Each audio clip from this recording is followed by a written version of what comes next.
दोस्तों नमस्कार। वृषभ राशि वाले मेरे मित्रों, हो जाइए तैयार, क्योंकि अब आपके जीवन में पैसे रुपए को लेकर कोई भी तंगी आज के बाद रहने वाली नहीं है। जी हाँ दोस्तों, यह हमारा आपसे वादा है कि इस वीडियो को पूरा देखने के बाद आपके जीवन से पैसे रुपए की तंगी हमेशा हमेशा के लिए समाप्त हो जाएगी। क्योंकि आज के इस वीडियो में हम आपको रुपए पैसे की तंगी को आजीवन मिटाने के लिए कुछ ऐसे रामबाण उपाय और ऐसे दैनिक बदलाव बताने जा रहे हैं जैसा आपने अब तक नहीं सुना होगा। जी हाँ दोस्तों, कुछ बातें बहुत गुप्त होती हैं, लोग इनके बारे में खुलेआम चर्चाएं नहीं करते हैं। दूसरों की समस्याएं दूर करने की आड़ में कुछ लोग अपना व्यापार चमकाने की कोशिश करते हैं, लेकिन हम आपको आज यह ज्ञान जन सेवा में समर्पित करने जा रहे हैं। जी हाँ दोस्तों, इस वीडियो को देखने के बाद, इस वीडियो में बताई गई बातों को अपने जीवन में उतारने के बाद आपकी 7 पीढ़ियों तक की गरीबी समाप्त हो जाएगी। पैसे रुपए की तंगी क्या होती है आप यह भूल ही जाएंगे। और सबसे बड़ी बात कि कर्जा, चाहे वह कितना ही भयानक क्यों न हो, आपको देखते ही देखते उससे मुक्ति प्राप्त हो जाएगी। जी हाँ दोस्तों, यह कोई सामान्य वीडियो नहीं है जिसे आपने यूं ही YouTube पर देख लिया। दोस्तों, इस तरह के वीडियो बनाने में बहुत मेहनत लगती है। एक एक बात को चुनकर खास तौर से आपकी समस्या को दूर करने के लिए आपके सामने लाना पड़ता है, और हर एक बात को कई लोगों पर आजमाया जा चुका है और इसके सबसे उत्तम परिणाम प्राप्त होते हैं। उन बातों को आपके सामने हम पेश करते हैं। जी हाँ दोस्तों, सत्य को प्रमाण की कोई आवश्यकता नहीं होती है। हम आपसे यही कहेंगे कि आप इस वीडियो को पूरा देखें और इसमें बताई गई बातों को कुछ ही दिनों के लिए अपने जीवन में उतार लें। फिर आपके जीवन में जो बदलाव आएगा आप उसे हमें कमेंट करके बताएं। यदि आपका जीवन नहीं बदलता है तो आप हमारे चैनल को अनसब्सक्राइब कर देना और हमारे वीडियोज़ देखना बंद कर देना। तो चलिए दोस्तों, आज का वीडियो शुरू करते हैं, लेकिन इससे पहले आपको एक ज्ञानवर्धक कहानी सुनाते हैं। दोस्तों, इस कहानी का इस वीडियो से बहुत गहरा नाता है, बहुत गहरा संबंध है। तो एक बार की बात है कि एक बूढ़ा आदमी अपनी बैलगाड़ी को कहीं ले जा रहा था। उसकी बैलगाड़ी में कुछ सामान लदा हुआ था। तभी अचानक रास्ते में एक छोटी नाली में उसकी गाड़ी का एक पहिया फंस जाता है। अब बैल बहुत जोर लगा रहा है, लेकिन गाड़ी बाहर नहीं निकल पा रही है। तो वह किसान जब चारों तरफ से हार मान जाता है तो वह हनुमान चालीसा की किताब निकालता है और हनुमान चालीसा पढ़ना शुरू कर देता है। अब उसकी मंशा कुछ इस प्रकार रही होगी कि हनुमान जी स्वयं उसकी गाड़ी को उस नाली से बाहर निकालने के लिए आएंगे। लेकिन क्या दोस्तों यह बात वास्तविक है? ऐसा सचमुच में होता है क्या? तभी वहाँ पर एक संत निकले, साधु निकले, और उन्होंने देखा कि बूढ़े किसान की गाड़ी नाली में फंसी हुई है और यह लगातार हनुमान चालीसा का पाठ करता चला जा रहा है। तो उन साधु महात्मा ने उस किसान से कहा कि हे किसान, तेरी गाड़ी नाली में फंसी हुई है, तू इसे निकालता क्यों नहीं है? हनुमान चालीसा का पाठ क्यों करता जा रहा है? तो किसान कहता है कि तुम्हें क्या लगता है, क्या मैं कुछ कर नहीं रहा हूँ? देखो, मैं हनुमान जी को याद कर रहा हूँ, हनुमान चालीसा पढ़ रहा हूँ। अब हनुमान जी ही मेरी गाड़ी बाहर निकालेंगे आकर।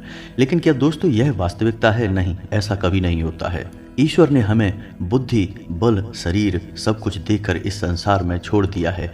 अब ईश्वर यह चाहते हैं कि हम कर्म की शक्ति को पहचानें और कर्म के माध्यम से ही अपने जीवन को, अपने भाग्य को बदलें। यह बात अलग है कि जब आप ईश्वर को याद करते रहते हैं, ईश्वर की भक्ति में लीन रहते हैं, तो कोई ना कोई माध्यम ईश्वर अवश्य भेजता है आपकी मदद के लिए, आपकी आंखें खोलने के लिए। जी हाँ दोस्तों, जब भी आप रास्ते से भटकेंगे तो ईश्वर किसी न किसी को माध्यम बनाकर आपके पास भेजेंगे, जैसे उस बूढ़े किसान के पास उस साधु महात्मा को भेजा। लेकिन इसका मतलब यह नहीं है कि आप ईश्वर में अंधी आस्था में खो जाएं और कर्म की शक्ति को भूल जाएं। याद रखें कि भगवान भी उसकी मदद करते हैं जो स्वयं की मदद करना जानता है। तो इस कहानी से हमें यह समझ में आया कि हमें कर्म की शक्ति को बिल्कुल भी नहीं भूलना है। जब भी हमें अपने जीवन में बड़े बदलाव लाने होंगे या कुछ अलग करने की कोशिश करनी होगी, तो हमें अलग तरह के कर्म भी करने होंगे, अलग तरह के प्रयास भी करने होंगे। यह बात तो निश्चित है। तो उम्मीद है दोस्तों कि आपको इस कहानी के माध्यम से कुछ समझ में आ गया होगा। अब वीडियो में आगे बढ़ते हैं, लेकिन कमेंट में पूरे भक्ति भाव के साथ जय माँ भद्रकाली अवश्य लिख दें, क्योंकि माता के साथ की आवश्यकता तो हर एक जीव को इस धरती पर है। तो माता आपका उद्धार करेंगी। चलिए वीडियो में आगे बढ़ते हैं। दोस्तों, सबसे पहली बात जो हम आपको बता दें कि आपके जीवन में जो भी परेशानियां हैं, चाहे वह रुपए पैसे की परेशानी हो, चाहे किसी अन्य प्रकार की मानसिक पीड़ा हो या शारीरिक पीड़ा हो, उसमें आप गहराई में उतर कर देखेंगे तो कहीं ना कहीं स्वयं ही जिम्मेदार हैं। जी हाँ दोस्तों, अब आप खुद ही गौर करके देखिए कि आपके अंदर कुछ ऐसी कमियां हैं कि नहीं हैं, जैसे कि आप भावनात्मक तौर पर बहुत ही कमज़ोर हैं। कहीं ना कहीं आपके मन में दूसरों से प्रेम पाने की चाहत हमेशा बनी रहती है और सम्मान पाने की चाहत भी बनी रहती है। इस चक्कर में होता यह है कि कुछ चापलूस जैसे लोग, कुछ चमचागिरी करने वाले लोग आपका फ़ायदा उठा लेते हैं। जी हाँ दोस्तों, वे तमाम तरीके की बहकाने वाली चिकनी चुपड़ी बातें करके आपके मन को बहका देते हैं और आपसे अपना काम निकलवा लेते हैं। कभी कभी तो ऐसा होता है कि आप अपने ज़रूरी काम छोड़कर दूसरों के कामों में व्यस्त बने रहते हैं और अंत में नतीजा कुछ भी नहीं निकलता है। दोस्तों, हम आपको बता दें कि आप अपने जीवन के बारे में विचार करके देखिए कि आपने कई बार किसी की इतनी मदद की है जितनी कि कोई इस संसार में किसी की कर नहीं सकता, लेकिन अंत में जाकर आपको बुराई ही मिली है। जिस इंसान को आपका हमेशा एहसान मानना चाहिए था, वही इंसान आज पीठ के पीछे आपकी बुराइयां करता फिर रहा है। जब आप ऐसा व्यवहार देखते हैं तो आपके दिमाग में ऐसे ख्याल आने लगते हैं कि शायद इस संसार में ही कुछ गड़बड़ है, कुछ कमी है, कि मैंने तो अच्छा ही अच्छा किया लेकिन मुझे बुराई क्यों मिल रही है। लेकिन दोस्तों, यह संसार इस तरह नहीं चलता है। इस संसार की व्यवस्था इस प्रकार है कि पहले आप अपने जीवन के बारे में सोचिए, अपनी शक्ति को प्रबल कीजिए। जब आप शक्तिवान होंगे, धनवान होंगे, तो लोगों की मदद करके आप तुरंत उनका दिल जीत लेंगे। लेकिन यदि आप अपने काम छोड़कर, अपने काम को आगे बढ़ाकर टालकर दूसरों के कार्य में उनकी मदद करने जाएंगे, तो ना तो आपको सम्मान प्राप्त होगा और ना ही लोगों का प्रेम भी आपको मिलेगा। जी हाँ दोस्तों, तो यह आपकी बहुत बड़ी कमी है कि आप भावनात्मक तौर पर दूसरों पर निर्भर रहते हैं। तो आप इस आदत को छोड़ दीजिए। जिसको खुश होना होगा वो हो जाएगा और जिसको नहीं होना होगा वो नहीं होगा। आप तो बस अपने काम पर ध्यान दीजिए। जी हाँ दोस्तों, कुछ छोटे छोटे दोष और भी हैं आपके अंदर, जैसे कभी कभी आपके अंदर आलस बहुत बढ़ जाता है और आपके काम को टालने की आदत आपके ऊपर हावी हो जाती है, जिससे आप अपने ज़रूरी से ज़रूरी काम को भी आगे टालते रहते हैं और फिर आपका बहुत नुकसान हो जाता है। हम यह नहीं कह रहे कि आपके अंदर यह आदत हमेशा रहती है। वैसे तो आप बहुत मेहनती हैं, आप पूरा शारीरिक बल और मानसिक बल लगाकर अपना कार्य बहुत अच्छी तरह से निपटाते हैं, लेकिन कभी कभार आपके अंदर यह दुर्गुण उत्पन्न हो जाता है। तो अब आप सतर्क हो जाइए कि जब भी आपका मन किसी कार्य को करने के लिए ना करे और वह कार्य बहुत ज़रूरी भी हो, तो आप हमारी इस बात को याद कर लेना कि काम को आगे नहीं टालना है, क्योंकि इस संसार में मानव के हाथ में सबसे बड़ी शक्ति जो भगवान ने दे रखी है वह कर्म की शक्ति है। जी हाँ दोस्तों, एक और कमी आपके अंदर यह है कि आपकी धार्मिकता का भाव कभी स्थिर नहीं हो पाता है। कभी कभी तो आप बहुत अधिक मंदिर जाने लगते हैं, पूजा पाठ करने लगते हैं, और कभी कभी आपके जीवन की परेशानियों को देखते हुए आप भगवान से एकदम रुष्ट हो जाते हैं, मंदिर जाना छोड़ देते हैं, पूजा पाठ करना भी आपका ना के बराबर हो जाता है। जी हाँ दोस्तों, आप अपने जीवन की परेशानियों का जिम्मेदार भगवान को मानने लगते हैं, लेकिन ऐसा सही नहीं है दोस्तों। भगवान आपके जीवन की किसी भी परेशानी के लिए जिम्मेदार नहीं है। हमें कर्मों का फल प्राप्त होता रहता है। हम जिस प्रकार के कर्म करेंगे हमें वैसे फल मिलेंगे। यह संसार ऐसे ही चलता है। भगवान तो केवल हमारा मार्गदर्शन करते हैं, और वो भी तब करेंगे जब हम भगवान की भक्ति में लीन होंगे और हमारे आचरण बिल्कुल पवित्र होंगे और शुद्ध होंगे। जी हाँ दोस्तों, तो आपको अपने मन से कुछ नकारात्मक भावनाएं हैं जिनके बारे में अभी हमने चर्चा की है, उन्हें बाहर निकाल देना है। दिखावेबाजी से दूर रहना है, थोड़ा सा व्यायाम कसरत करना है और अपने खान पान पर भी ध्यान देना है, क्योंकि ये आपकी बहुत बड़ी कमियां हैं। आप स्वाद के चक्कर में सेहत को भूल जाते हैं, जिससे आपके शरीर में तरह तरह की बीमारियां, रोग दोष उत्पन्न होते हैं और आपकी मानसिकता भी अशुद्ध होती है। जी हाँ दोस्तों, तो जब आप इन सब सुधार को कर लेंगे, उसके बाद अब आपको क्या करना है ये ध्यान से सुनिए। इससे लक्ष्मी आपकी ओर आकर्षित होगी। आप चुंबक की तरह लक्ष्मी को अपनी ओर आकर्षित करेंगे और अंत में आपको हम एक ऐसा उपाय बताएंगे जिसे हम उपाय ना कहें, एक महा उपाय कहें तो ज़्यादा बेहतर होगा, क्योंकि इस उपाय का परिणाम तो 100 में 100% मिलता ही है। जितने भी लोगों ने अपने जीवन में इस उपाय को किया है उनके जीवन में सकारात्मक बदलाव निश्चित तौर पर आया ही है। तो वीडियो के अंत में हम आपको वह उपाय भी बताएंगे, लेकिन इससे पहले आपको कुछ छोटी छोटी बातें बता दें जिन्हें आप ध्यान से सुनना। अगर ज़रूरी हो तो आप कॉपी पेंसिल लेकर बैठें और इन्हें नोट भी कर लें। यह बहुत ही आवश्यक है मित्रों। हम अपने जीवन में इन्हीं छोटी छोटी गलतियों को दोहराते रहते हैं, फिर हमें कुछ भी मनचाही इच्छा पूरी नहीं होती, सफलता हासिल नहीं होती और हम फिर कभी किस्मत को कभी भगवान को दोष देते रहते हैं। तो अब आप इस सब दलदल से बाहर निकलिए और ज्ञान के मार्ग पर चलिए, हम आपके साथ हैं।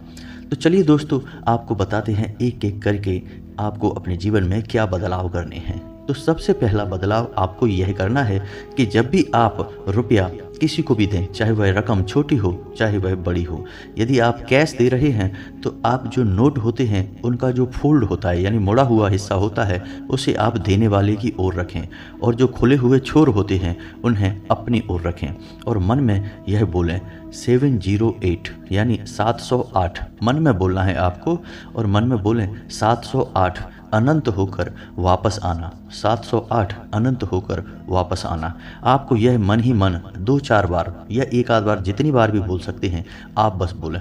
इससे होगा यह कि आप लक्ष्मी को अपनी ओर आकर्षित कर रहे हैं। हालांकि अभी आप खर्च कर रहे हैं, लेकिन यही लक्ष्मी सैकड़ों हजारों गुना बनकर आपके पास वापस आएगी। जी हाँ दोस्तों, 708 माता लक्ष्मी को चुंबक की तरह आकर्षित करने वाला नंबर है। जी हाँ दोस्तों, इस प्रकार आप धन खर्च करके भी वापस धन को अपनी ओर आकर्षित कर पाएंगे। अब बात करते हैं धन के संचय की। जी हाँ दोस्तों, जो भी धन आपके पास आता है उसे आप कैसे और कहाँ संचित करेंगे। दोस्तों याद रखिए कि आप कितना ही अच्छा पौधा लाइए, लेकिन अगर आपने पौधे के लिए जगह अच्छी नहीं चुनी है, यानी जिस गमले में आप पौधे को लगाना चाहते हैं उसमें आपने मिट्टी ठीक से नहीं रखी है, जल वगैरह आप अच्छे से नहीं देते, खाद अच्छे से नहीं डालते, तो वह पौधा कुछ दिन में ही समाप्त हो जाएगा। इसी प्रकार आप पैसा कितना भी कमाइए, कहीं से भी लाइए, लेकिन आपके पास पैसे को रखने की सही आध्यात्मिक जानकारी नहीं है तो वह पैसा तुरंत समाप्त भी हो जाएगा। जैसे आएगा वैसे ही बाहर भी निकल जाएगा। तो अब ध्यान देना कि आपको करना क्या है। तो हम पैसा 2 जगह रखते हैं, पहला अपनी जेब में, अपने पर्स में, दूसरा अपने घर में लॉकर में या तिजोरी में या जो भी हमारी अलमारी वगैरह होती है वहाँ पर। तो इन दोनों जगहों पर आपको लक्ष्मी को बांधने का या आकर्षित करने का एक महा उपाय करना होगा। हालांकि है यह बहुत छोटी सी बात, लेकिन आपको करनी अवश्य होगी। तो अब आपको क्या करना है, आपको अपने पर्स में हरे रंग का एक चौकोर कपड़े का टुकड़ा रखना है। छोटा सा कपड़ा रखें आप, ज़्यादा बड़ा ना रखें। याद रखें कि पर्स की जिस जेब में आप इस कपड़े के टुकड़े को रखेंगे उस जेब को आप बंद रखेंगे और उस जेब में आप कुछ भी नहीं रखेंगे, ना रुपए ना सिक्के। तो वह जेब आपको चुननी है और उस जेब में आपको एक हरे रंग का चौकोर टुकड़ा सूती कपड़े का याद रखना है आपको। इसे अपने पर्स में रख लें। इससे माता लक्ष्मी आपके पर्स की ओर आकर्षित होंगी। अनेक मार्गों से पैसा आपके पर्स में आएगा और जो पैसा आपके पर्स से निकल कर बाहर जाएगा वह वापस भी तुरंत आ जाएगा। जी हाँ दोस्तों, इसी के साथ साथ एक चौकोर चांदी का टुकड़ा भी अगर आप कर सकते हैं तो अपने पर्स में अवश्य रखें। जी हाँ दोस्तों, यह भी बहुत ही आवश्यक और बहुत ही सिद्ध उपाय है। और यदि आप चांदी का टुकड़ा कहीं से व्यवस्था नहीं कर सकते हैं तो एक चांदी का छोटा सा सिक्का अपने पर्स में रखें। ये 2 चीज़ें आप अपने पर्स में रखें, फिर देखें चमत्कार होंगे। आपके पर्स में से पैसे कभी समाप्त ही नहीं होंगे। तो यह तो थी पर्स की व्यवस्था। अब आपको अपने घर के लॉकर या अलमारी में क्या करना है इसे भी ध्यान से सुने। तो सबसे पहले तो आपको अपने घर के लॉकर को पूर्ण रूप से साफ कर देना है। फिर उसके नीचे लाल रंग का एक कपड़ा बिछाना है। कपड़ा शुद्ध हो, सूती हो और कोरा हो, यानी कि इस्तेमाल ना किया गया हो। अब आपको उस कपड़े के ऊपर ही जो भी रुपए पैसे लाते हैं उसे रखना है। इसी के साथ साथ आपको एक काम और करना है कि आपको लाल रंग का एक कपड़ा और लेना है और उस लाल रंग के कपड़े में आपको थोड़े से चावल एक चांदी का सिक्का और थोड़ी सी मिश्री, हल्दी की 5 गांठें और 7 कमलगट्टे और 7 ही कौड़ियाँ। इतनी चीज़ें आपको उस कपड़े के अंदर रखनी है और उस कपड़े का मुख जो है आपको बांध देना है। जी हाँ दोस्तों, आप कलावे से या धागे से, लाल रंग के धागे से आप उसे बांध सकते हैं। उसके बाद इसी के साथ साथ आपको एक नारियल लेना है और उस नारियल पर आपको कलावा लपेटना है और हल्दी से आपको श्री लिखना है। और ये कपड़ा जो आपने पोटली बनाई है और यह नारियल आपको अपने उस लॉकर में रखना है। यह माता लक्ष्मी का शुद्ध स्वरूप है और इससे माता लक्ष्मी आपके लॉकर से कभी बाहर जाएंगी ही नहीं, और जाएंगी भी तो तुरंत वापस भी आएंगी। जी हाँ दोस्तों, तो यह तो हो गई व्यवस्था आपके पास कि आप धन का संचय कैसे करेंगे। अब बात करते हैं रुपए के लेन देन को लेकर। तो दोस्तों याद रखना है कि आपको रुपए के लेन देन यानी बड़े लेन देन की बात कर रहे हैं। जब भी आप बड़े लेन देन को करें तो महीने की इन तारीखों को थोड़ा सा टाल दें, जैसे 8 तारीख, 17 तारीख और 26 तारीख। ऐसा क्यों? क्योंकि ये तारीख जो है ये शनिदेव को समर्पित हैं और इस दिन हम किसी भी प्रकार का लेन देन नहीं करते हैं, शास्त्रों में वर्जित है। इसी प्रकार दोस्तों, यदि आपको किसी से कर्जा लेना है, चाहे वह व्यक्तिगत जरूरतों के लिए हो या व्यापार के लिए हो, तो आप मंगलवार के दिन भूल कर भी कर्जा ना लें, अन्यथा आपको वह कर्जा चुकाने में बहुत परेशानियां आएंगी। आप याद करके देखिए कि यदि आपने कभी मंगलवार के दिन किसी से कर्जा लिया होगा तो 3 चीज़ें आपके घर में तुरंत प्रवेश कर गई होंगी। पहला कि कभी ना चुकने वाला ऋण, दूसरा रोग और तीसरा शत्रुता, यानी आपकी किसी से बुराई भी तुरंत हो गई होगी, वह कर्जा आप चुका नहीं पाएंगे। लेकिन इसके विपरीत यदि आपको कर्जा किसी का चुकाना है, यानी आपने पहले से पैसा ले रखा है, आप उसे वापस देना चाह रहे हैं, तो उसके लिए मंगलवार का दिन बहुत अच्छा होता है। याद रखना दोस्तों, मंगलवार को कर्जा लेना नहीं है, लेकिन मंगलवार को आप कर्जा चुका सकते हैं। इसी प्रकार दोस्तों, बुधवार और शुक्रवार के दिन आप कर्जा ले सकते हैं। जी हाँ दोस्तों, कर्जा लेना आपको यदि ज़रूरी है, जैसे कि कोई ज़रूरत पड़ गई, इमरजेंसी है या कुछ बात है, तो आप बुधवार और शुक्रवार के दिन कर्जा ले सकते हैं। सोमवार के दिन भी आप कर्जा ले सकते हैं। ये दिन कर्ज लेने के लिए शुभ दिन माने जाते हैं। इन दिनों पर लिया गया कर्जा आसानी से चुकाया जा सकता है। इसी प्रकार यदि आप कर्जे के लेन देन के मामले में किसी प्रकार का कोई दस्तावेज, कोई डॉक्यूमेंट साइन कर रहे हैं, तो आपको काली स्याही का प्रयोग नहीं करना है। जी हाँ दोस्तों, आप नीले रंग की स्याही का उपयोग कर सकते हैं या फिर लाल रंग की स्याही का उपयोग कर सकते हैं हस्ताक्षर करने के लिए, लेकिन भूल कर भी काले रंग की स्याही का उपयोग ना करें। यह भी शनिदेव का प्रतीक है और आपको बहुत परेशान करेगा। जी हाँ दोस्तों, इसी के साथ साथ आप एक काम और करें कि अपने दाहिने हाथ के अंगूठे के निचले भाग में, यानी अंगूठे की जड़ के ठीक नीचे, आप हरे रंग के किसी पेन से 708 यानी 708 अवश्य लिख कर रखें। खास तौर से जब आप घर से बाहर निकलें तब यह बहुत आवश्यक है, क्योंकि जैसे ही हम घर से बाहर निकलते हैं रुपए पैसे का लेन देन शुरू हो जाता है। तो आपको यह काम अवश्य करना है, यानी कि आप सीधे हाथ से ही लेन देन करते हैं और 708 लिखा है, यानी माता लक्ष्मी को चुंबक की तरह अपनी ओर आकर्षित करने वाला नंबर लिखा है, तो आप जो भी खर्चा करेंगे वह कई गुना बनकर आपके पास ही वापस आ जाएगा। जी हाँ दोस्तों, तो अब बात करते हैं पूजा पाठ की कि आपको कौन कौन सी पूजा पाठ करनी बहुत आवश्यक है। दोस्तों, आपको ज़्यादा कुछ नहीं करना है, लेकिन गुरुवारी पूजा का महत्व समझना है। याद करिए, पुराने ज़माने में लोग कितने भक्ति भाव के साथ गुरुवार की पूजा किया करते थे, यानी पीले वस्त्र पहनते थे, पीला प्रसाद चढ़ाते थे और भगवान श्री हरि विष्णु की माता लक्ष्मी के साथ पूजा आराधना किया करते थे। आपको भी यह काम अवश्य करना है। गुरुवार के दिन पीले वस्त्र पहने, पीला प्रसाद चढ़ाएं और भगवान श्री हरि विष्णु की माता लक्ष्मी के साथ पूजा आराधना अवश्य करें। यदि आप शादीशुदा हैं तो अपने जीवन साथी के साथ बैठें, और नहीं तो आप अकेले ही इस पूजा को कर सकते हैं। इस पूजा को करने के इतने ज़बरदस्त फ़ायदे हैं दोस्तों कि आप जब पहले गुरुवार को ही यह पूजा करेंगे तो आप अगले पूरे हफ्ते यानी अगले गुरुवार तक आप इस पूजा के अंतर को, आप इस पूजा आराधना के फल को महसूस करेंगे। आपके जीवन में अच्छी खबरें सुनाई देनी आपको शुरू हो जाएंगी। जी हाँ दोस्तों, इस पूजा का आध्यात्मिक महत्व यह है कि स्वयं भगवान श्री हरि विष्णु और माता लक्ष्मी आपके जीवन में प्रवेश कर जाते हैं। उनकी सकारात्मक ऊर्जा आपके नज़दीक आ जाती है। दूसरा कि गुरु जो कि सबसे भारी ग्रह है, वह भी आपके ऊपर अपनी कृपा बरसाने लगता है, जिससे आपकी मानसिक शुद्धता रहती है और आपको ऐसे विचार आने लगते हैं जो आपके जीवन में आपकी तरक्की के लिए बहुत आवश्यक हैं। जी हाँ दोस्तों, आपकी विचारधारा ही बदलने लगती है और जब विचार बदलते हैं तो जीवन भी अपने आप बदलने लगता है। जी हाँ दोस्तों, तो इन उपायों को आप अपने जीवन में अपनाइए, फिर देखिए कि आपका जीवन कैसे रातों रात बदल जाता है। अब बात करते हैं उस महा उपाय की जिसका आप बड़ी बेसब्री से बहुत देर से इंतजार कर रहे थे।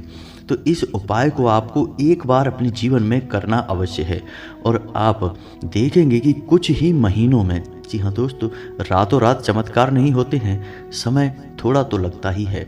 तो कुछ ही महीनों में आपका जीवन ऐसे बदल जाएगा कि आपने सपने में भी नहीं सोचा होगा। जी हाँ दोस्तों, इस उपाय का नाम है बटकेश्वर महादेव उपाय। भगवान भोलेनाथ के अनंत स्वरूपों में से एक स्वरूप बटकेश्वर महादेव का भी स्वरूप है।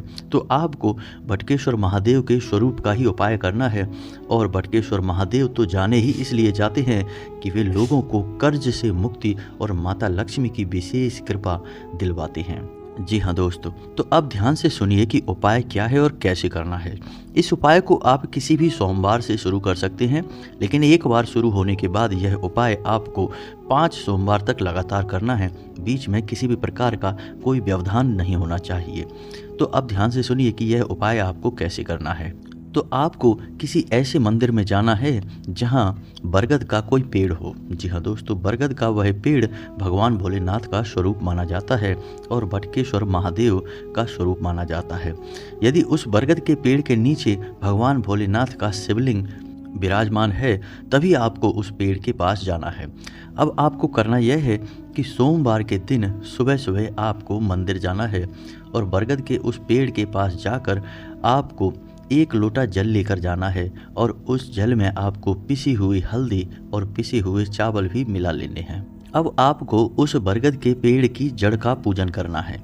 अब आपको ध्यान ये देना है कि आप उस जड़ के जिस भाग को पूजन कर रहे हैं वह छोटा सा भाग होना चाहिए, क्योंकि बाद में आप उस भाग को काट कर अपने साथ लेकर आने वाले हैं और आप हर सोमवार को उसी भाग की पूजन करेंगे। यानी ऐसा नहीं कि आज आपने इस तरफ पूजन कर लिया, कल पेड़ की दूसरी तरफ की जड़ का पूजन कर दिया।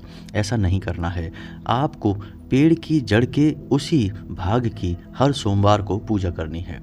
फिर आपको अंत में उस जड़ को काट कर अपने साथ ले जाना है। तो आप ध्यान से चुन लें कि कौन सा हिस्सा आपके इस प्रयोजन के लिए उचित रहेगा। तो आपको वह जल जिसमें आपने पिसी हुई हल्दी और पिसे हुए चावल मिलाकर रखे थे, उसे उस जड़ के ऊपर अर्पित करें। जी हाँ दोस्तों, जब आप जल अर्पित कर रहे हों तो आपको भगवान भोलेनाथ से अपने कर्जे के बारे में चर्चा करनी है। मन ही मन करना है, अपने कर्जे के बारे में विचार करना है। प्रभु से विनती करनी है कि हे महादेव, मुझे इस कर्ज से मुक्ति दिलाइए, माता लक्ष्मी का मेरे घर में आगमन हो, ऐसा मुझे आशीर्वाद दीजिए। और आप जब वह जल अर्पित हो जाए उसके बाद वहीं पर बैठकर 1 माला पंचाक्षरी मंत्र का जाप भी अवश्य करें। ओम नमः शिवाय। जी हाँ दोस्तों, और याद रखें कि यदि आप महिला हैं तो आपको नमः शिवाय ओम यह जाप करना है। पुरुषों के लिए किसी भी मंत्र का उच्चारण ओम से होता है और महिलाओं के लिए ओम मंत्र के अंत में लगाया जाता है। इसी के साथ आपको घर वापस आ जाना है। अब आपको 4 सोमवार लगातार यह प्रक्रिया दोहरानी है और 5वें सोमवार जब आप इस प्रक्रिया को पूर्ण कर लेंगे तो उसके बाद जड़ के उसी छोटे से भाग को आप काट कर अपने साथ ले आएंगे। आप उसी विशेष भाग को काट कर लाएंगे, किसी अन्य भाग को नहीं, क्योंकि अब स्वयं भगवान भोलेनाथ बटकेश्वर महादेव आपके साथ रहेंगे 24 घंटे। अब आपको उस जड़ के भाग को किसी काले कपड़े में, कपड़ा कोरा होना चाहिए और सूती होना चाहिए। आपको उस कपड़े में उस जड़ को अच्छी तरह से लपेट लेना है। जी हाँ दोस्तों, आप उसे सिलवा भी सकते हैं और उसके बाद उस जड़ को आप अपने हाथ में या अपने बाजू में या फिर अपने गले में, यानी अपने शरीर से उस जड़ को आपको लगा कर रखना है। आप देखेंगे कि धीरे धीरे वह जड़ बढ़नी शुरू हो जाएगी और जैसे जैसे वह जड़ बढ़ेगी आपका कर्जा कम होता चला जाएगा। यह उपाय इतना शर्तिया और शक्तिशाली है कि जिसने भी इस उपाय को किया है वह आज के समय में लाखों करोड़ों रुपए में डूब चुका है। बहुत सारा जो कर्जा था, उनका जीवन नर्क बना हुआ था, वह सब समाप्त हो गया है और उनके जीवन में खुशियां ही खुशियां भर गई हैं। जी हाँ दोस्तों, तो आप इन सब बातों को ध्यान से समझिए और अपने जीवन में उतारिए। आपका जीवन भी स्वर्ग के समान हो जाएगा, इस बात की हमारी 100% गारंटी है। यदि आपके मन में वीडियो को लेकर कोई प्रश्न है, कोई सवाल है, आप कमेंट करके पूछें। हम आपके हर एक सवाल का आपको जवाब देने की पूरी कोशिश करेंगे। इसी के साथ आज का वीडियो समाप्त करते हैं। मिलते हैं अगले ज्ञानवर्धक वीडियो में, तब तक के लिए धन्यवाद। और हाँ, कमेंट में पूरे भक्ति भाव के साथ ओम नमः शिवाय, जय बटकेश्वर महादेव और जय माँ भद्रकाली लिखना ना भूलें।